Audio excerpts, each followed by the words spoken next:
किसी को पता है एब्सर्डिटी का मीनिंग क्या है? देखिए, हर दौर में कुछ थिएटर डेवलप हुए, हर दौर में कुछ थिएटर डेवलप हुए जिन थिएटर्स के अंदर ड्रामे परफॉर्म किए जाते थे, और हर दौर में वो जो थिएटर्स थे उनको मुख्तलिफ नामों के साथ पुकारा जाता था। जो मॉडर्न दौर में थिएटर डेवलप हुआ उसका नाम थिएटर ऑफ एब्सर्ड है। Theatre of absurd. अब ये एब्सर्ड वर्ड जो है, first take it, what is absurd? एक जनरल सा एब्सर्ड का मीनिंग ये है, when you become abnormal, when you become abnormal,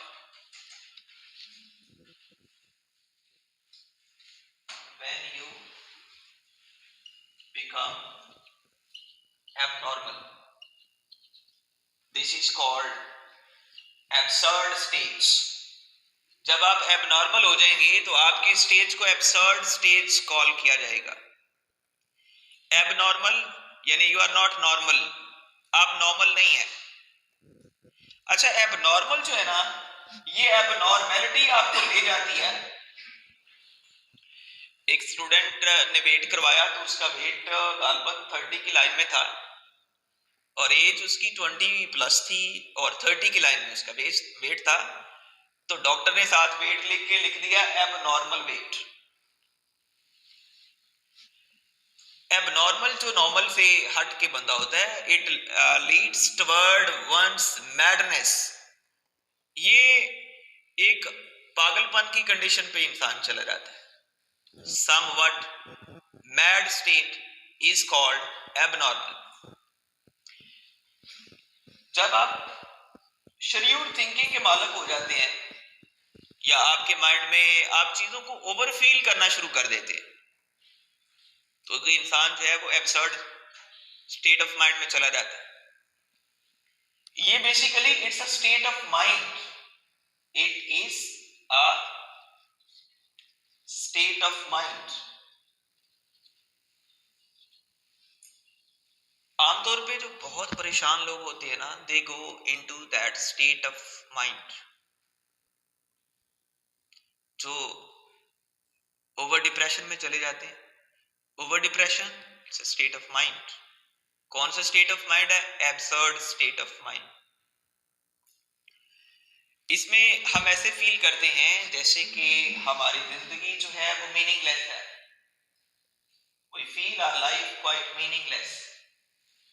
हम ऐसे महसूस करते हैं जैसे कि we are passing quite colourless life.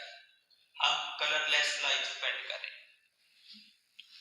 हम महसूस करते हैं we have no purpose in our life. हमारी जिंदगी में कोई पर्पस नहीं है, पर्पसलेस लाइफ हम फील करते हैं। ये एक ऐसी दिमाग की फीलिंग का नाम है कि जिसमें आप समझते हैं कि आपकी जिंदगी बेकार है, आपकी जिंदगी का कोई मकसद भी नहीं है और कोई मीनिंग भी नहीं है। आप इस सोसाइटी पे बोझ हैं, आपका इस सोसाइटी को कोई आपकी जरूरत भी नहीं है। ऐसा बंदा जब वो स्टेट ऑफ नथिंगनेस में चला जाता है, नथिंगनेस, इस नथिंगनेस को नडा भी कॉल करते हैं, NADA, नडा। ये सारी जो स्टेट ऑफ माइंड्स हैं, ये सारी की सारी एब्सर्ड स्टेट ऑफ माइंड्स हैं। Got this? अब एक ये वाला जो दौर है, ये मॉडर्न दौर है। आज के दौर का ये प्रॉब्लम है, मॉडर्न लाइफ ऐसी है कि जो कि एब्सर्डिटी का शिकार है। हम एक इंटेंसिटी या लिमिट को क्रॉस कर चुके हैं, यानी एक लिमिट हम क्रॉस कर चुके हैं। When you will cross the limit, positive चीज भी नेगेटिव हो जाती है। यानी या तो इंसान पैसे की दौड़ में इतना वो उसके पीछे पड़ गया, इतना पैसा इकट्ठा कर लिया उसने, it's not a normal man. या वो इतना गरीब है कि वो एक फकीरों जैसी लाइफ स्पेंड कर रहा है, it's a down trodden man. So such a man is also an absurd man. average people, they are passing through various problems and they are suffering mentally in an anxiety, in depression. तो वो जो सारी आज की बीमारियां हैं, अगर आप उसको जो दिमागी कफियत है उसको आप स्टेट ऑफ एब्सर्ड का नाम दें तो ये बिल्कुल दुरुस्त होगा। Got this. आप जो मॉडर्न लिटरेचर पढ़ेंगे, मॉडर्न लिटरेचर के आप नॉवल पढ़ेंगे, ड्रामे पढ़ेंगे, पोइट्री पढ़ेंगे, वो ड्रामे, नॉवल, पोइट्री सारे का सारा एब्सर्ड थिएटर में परफॉर्म किया गया। वो सारे का सारा आपने शायद वो एक जॉन एलिया एक पोइट है, उसकी पोइट्री जो है वो जिस तरह आप उसको लेते हैं वो एब्सर्ड पोइट्री है, वो एब्सर्ड पोइट्री है। एक ड्रामा है वेटिंग फॉर गॉडो, उसमें 4 बड़े कैरेक्टर्स हैं। लकी पोजो 2 कैरेक्टर हैं और व्लादिमीर और एस्ट्रागॉन ये 2 कैरेक्टर्स हैं। 4 मेन कैरेक्टर्स हैं, लकी है, पोजो है, व्लादिमीर है, एस्ट्रागॉन है। अब ये जो लकी पोजो है ये मास्टर है, ये गुलाम है और ये दोनों common member of the society हैं। ये मास्टर जो है ना ये भी एब्सर्डिटी का शिकार है।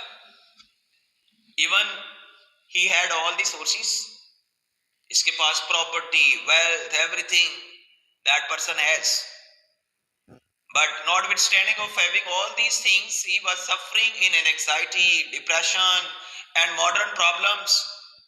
इसको सांस का मर्ज है, इसने एक इनहेलर रखा हुआ है, वो बार बार इनहेलर लेता है तो अपने सांस को बहाल करता है। इसके पास रोस्ट ब्रोस्ट खाने के लिए, वाइन, सब कुछ इसके पास खाने पीने के लिए है, लेकिन सुकून नहीं था इसकी जिंदगी। He was also not a normal man। और ये गुलाम, ये बेचारा अपने हालात की वजह से he was also not a normal man and they were also not normal। All these main 4 characters of that play waiting for Godot के ये 4 बड़े कैरेक्टर्स हैं और वो एक जबरदस्त सैंपल है एब्सर्ड प्ले का। एब्सर्डिटी को समझने के लिए waiting for Godot is the best example in literature to understand about what absurdity is. इस एब्सर्डिटी के ऊपर एक पूरा ड्रामा लिखा हुआ है जो कि बहुत एक रिप्यूटेड ड्रामा है और आप भी अपने ड्यू कोर्स में पढ़ेंगे उस ड्रामे को। इसके अलावा भी जितनी भी आप मॉडर्न, पोस्ट मॉडर्न लिटरेचर के जॉनर्स को पढ़ेंगे, नॉवल में भी, पोइट्री में भी और ड्रामे में भी, सारे का सारा एब्सर्ड लिटरेचर है।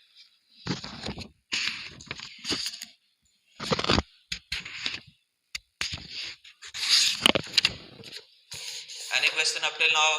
कोई सवाल है? I don't want to make the class boring enough, कहीं ऐसा ना हो ओवर ना हो लेना, क्योंकि आपकी क्लास का टाइम काफी लेंथी होता है, सो मैं नहीं चाहता कि वो बोरिंग हो जाए। Any question up till now? कोई आपको लिटरेचर के हवाले से कोई प्रॉब्लम, कोई आपके माइंड में कोई क्वेश्चन?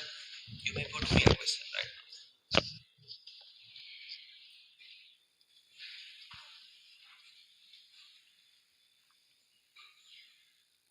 एक टर्म एब्सर्डिटी की वजाहत की है और 2 और टर्म्स के साथ जो कि बहुत कॉमन है, एक सिंबल है, इसी से सिंबलिज्म है, और साथ हम एक थर्ड टर्म मेटाफर को लेते हैं। मेटाफर क्या है and what irony is and what is style and what is humour, ये फर्दर कुछ टर्म्स हैं। शॉर्टली इन टर्म्स के हवाले से मैं बताता हूं। इसकी डेफिनेशन ये है, an object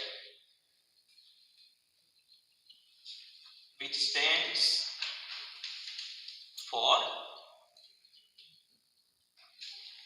something else is called symbol। लेकिन जैसे आमतौर पे ये समंदर है, समंदर को जिंदगी के साथ सिंबलाइज किया जाता है। एक ग्रेजुएशन के अंदर एक नॉवल है The Old Man and the Sea, उस नॉवल के अंदर समंदर को लाइफ के साथ कंपेयर किया गया। वेटिंग फॉर गॉडो जो मैंने अभी रेफरेंस दिया है एब्सर्डिटी का, वो एक सिंबॉलिक नॉवल भी है और उसके अंदर जो दरख्त है, tree is a symbol of life, इस नॉवल के अंदर sea is a symbol of life, इस नॉवल में tree is a symbol of life. मुख्तलिफ कहानियां आप पढ़ेंगे, उसमें एक चीज किसी दूसरी चीज की सिंबल होगी, इसको हम सिंबल कॉल करते हैं। An object which stands for something else, stand for, इसका मतलब अलामत होना, अक्कासी करना, उसकी तरफ इशारा करना। इस नॉवल में एक कैरेक्टर है फिश, ये जो फिश है मार्लन, ये symbol of a human desire है, ये symbol of a human desire है। हर इंसान मछली की तलाश में है। We are chasing our desire into our life, we are chasing our desires all the time. Some have educational desire, you are wishing to get through PhD, or you are wishing for getting money, or you are wishing for going abroad, and either you are wishing for getting property, purchasing property, or some anything which is your desire. This is called, this is your fish. उसमें एक fisherman है, वो मछली पकड़ने के लिए daily निकलता है। Same we are also doing, daily we are going outside for hooking a fish. Daily हम अपनी ख्वाहिशात की तकमील के लिए उनको चेज करते हैं। ये है जिसको हम सिंबल कॉल करते हैं। अब देखिए, कोई ऐसी पोइम, कोई ऐसा ड्रामा, कोई ऐसा नॉवल जिसके अंदर सिंबल्स का इस्तेमाल किया जाए, उसको हम सिंबॉलिक कहेंगे। Symbolic poem, symbolic drama, symbolic novel. समझ आई ना? कहानी कुछ होगी, मतलब कुछ और निकलेगा। कहानी बता के आपको जिंदगी का एक मतलब समझाया जाएगा। You are getting the reflection of life after reading poetry, after reading drama, novel, whatever, we are coming close to reality. This is a target. एक कहानी लिखता है एक राइटर, उसकी कहानी लिखने का जो थीम होता है, जो मकसद होता है, जो मैसेज होता है रीडर के लिए, वो बेसिकली वो सिंबॉलिकल पैटर्न इस्तेमाल करते हुए आपको एक मीनिंग दे रहा होता है। सिंबॉलिकल पैटर्न इस्तेमाल करते हुए आपको एक मीनिंग देता है। और अगर सिंबल का इस्तेमाल किया जाए, इसकी तारीफ बस इतनी सी है, the use of symbols, the use of symbols is called symbolism. Symbol का इस्तेमाल सिंबलिज्म है। सिंबल क्या है? सिंबल की डेफिनेशन मैंने ऊपर लिख दी है, ठीक है। अब इसके बाद इधर आते हैं, एक वर्ड है, आपने उसको मिक्स नहीं करना। वर्ड है सिमली, सिंबल एंड सिमली। मैं उसकी वजाहत भी कर दूं, क्योंकि इसके साथ ही आपने सिमली को भी पढ़ना। सिमली एंड मेटाफर, ये दोनों आपस में बड़े क्लोज हैं। सिमली कहते हैं ये दोनों मुआवजने हैं, एक चीज का दूसरी चीज के साथ मुआवजना करना। ये वाला इनडायरेक्ट मुआवजना है और ये वाला डायरेक्ट कंपैरिजन है। ये इनडायरेक्ट, बस इतना फर्क है। मैं डेफिनेशन लिख देता हूं। सिमली की डेफिनेशन ये है, when you compare one thing to another with the help of as or like, as or like is called a simile। इसको सिमली कहते हैं। ये सारा नोट कर लें, 1.5 लाइन ही है, जरा मैंने शॉर्टली लिख रहा हूं इसलिए वो याद सबने इसको। when you compare one thing to another is called, जब एक चीज को दूसरी से कंपेयर करते हैं with the help of as or like। मिसाल के तौर पर शायर कहता है she is like, she is like moon। गौर करें, ये लड़की she is like moon। अब दरमियान में like, इसको इसके साथ कंपेयर किया गया है। as cool as cucumber, as busy as bee, इतनी मसरूफ जितनी शहद की मक्खी। अब ये जो जब हम किसी चीज को दूसरी चीज के साथ ऐसे कंपेयर कर रहे होते हैं, इसको हम सिमिली कहते हैं। या तो हम एज के साथ कंपेयर करते हैं और या लाइक के साथ कंपेयर करते हैं। कंपैरिजन है ये, सिमिली इज अ कंपैरिजन। इनको मिक्स नहीं करना आपने, सिंबल और सिमिली को मिक्स नहीं करना, दोनों का फर्क आपने ज़हन-नशीन करना। अब ये जो मेटाफर क्या है, when you compare one thing to another, आपने यहां पे लिख लेना without the help of as और लाइक इज कॉल्ड मेटाफर। इसको मेटाफर कहते हैं। मिसाल के तौर पर मैं इधर से ये निकाल देता हूं, मैं डायरेक्ट कहता हूं शी इज मून, वो चांद है। मैंने एस और लाइक की सपोर्ट नहीं ली। तो अब आ रहे वो छोटे दो फिक्रों की तरफ आ रहे। It's an indirect comparison of one thing with another, it is a direct comparison of one thing with another without the help of as और लाइक, इनके हेल्प के बगैर। और यहां पे आप कंपैरिजन करेंगे with the help of S and like, S और लाइक। Got this?